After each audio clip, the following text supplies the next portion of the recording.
Bugungi kunda taraqqiyot kushandasi bo'lgan korrupsiyaga qarshi kurash borasida mamlakatimizda keng ko'lamli islohotlar amalga oshirilib, ularning samarasi xalqaro reytinglarda mamlakatimiz yuqori pog'onalarga ko'tarilayotganida yaqqol ko'rinadi. Ammo sholi kurmaksiz bo'lmagani kabi o'z xalqimini o'ylab jamiyatni orqaga tortayotgan shaxslar ham yo'q emas. Jumladan Navoiy viloyati Qiziltepa tumani favqulodda vaziyatlar bo'lim boshlig'i o'z xizmat mavqeyidan foydalangan holda my.gov.uz yagona interaktiv davlat xizmatlari portali orqali kelib tushgan murojaatga asosan tumandagi savdo va maishiy xizmat ko'rsatish kompleksining yong'in xavfsizligi talablariga muvofiqligi haqida ijobiy xulosa berish evaziga 3000 AQSh dollari talab qiladi. Davlat xavfsizlik xizmati xodimlari tomonidan o'tkazilgan tezkor tadbirda mazkur mansabdor shaxs ushbu pul mablag'ini o'zining xizmat xonasida olgan vaqtida ushlandi. Hozirda unga nisbatan Jinoyat kodeksining 210-moddasi 1-qismi bilan jinoyat ishi qo'zg'atilib, qamoq ehtiyot chorasi qo'llanildi.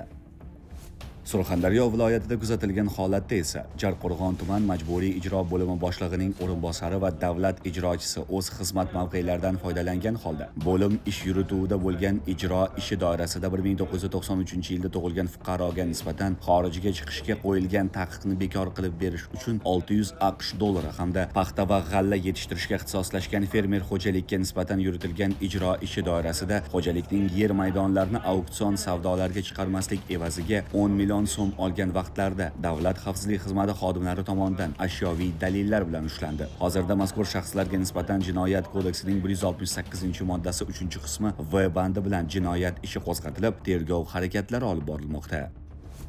Bu kabi qonun buzilishi Toshkent shahrida ham qayd etilib, unda xizmat mavqelaridan foydalangan holda mo'maygina daromad topishni reja qilgan advokatlik byurosi advokati hamda advokatlik hay'ati advokatining noqonuniy harakatlari fosh etildi. Xususan, ular Uchtepa tuman ichki ishlar organlari faoliyatini muvofiqlashtirish boshqarmasining tergov bo'limi tomonidan Olmazor tumanida yashovchi 1989-yilda tug'ilgan fuqaroga nisbatan Jinoyat kodeksining 168-moddasi 4-qismi A bandi bilan qo'zg'atilgan jinoyat ishi doirasida unga qo'llanilgan qamoq ehtiyot chorasini tanishlari orqali uy qamog'i ehtiyot chorasiga o'zgartirib berish evaziga 14000 AQSh dollari talab qilishadi. Davlat xavfsizlik xizmati va Bosh prokuratura huzuridagi departament xodimlari hamkorligida Olmazor tumanida o'tkazilgan tezkor tadbirda ular so'ralgan pul mablag'ini olgan vaqtlarda ashyoviy dalillar bilan ushlandi. Hozirda ushbu ikki advokatga nisbatan Jinoyat kodeksining 168-moddasi 3-qismi AV bandlari va 28 orqali 211-moddasi 2-qismi B bandi bilan jinoyat ishi qo'zg'atilib, qamoq ehtiyot chorasi qo'llanildi. Shu o'rinda ta'kidlash lozimki, xizmat mavqeyini suiiste'mol qilgan holda o'zganing pul mablag'ini o'zlashtirish orqali boyib ketish hech qachon yaxshilikka olib kelmaydi. Aksincha, amaldagi qonunchilikka muvofiq jinoiy javobgarlikka sabab bo'ladi. Agarda siz o'z yaqinlaringizni tinch xotirjamlikda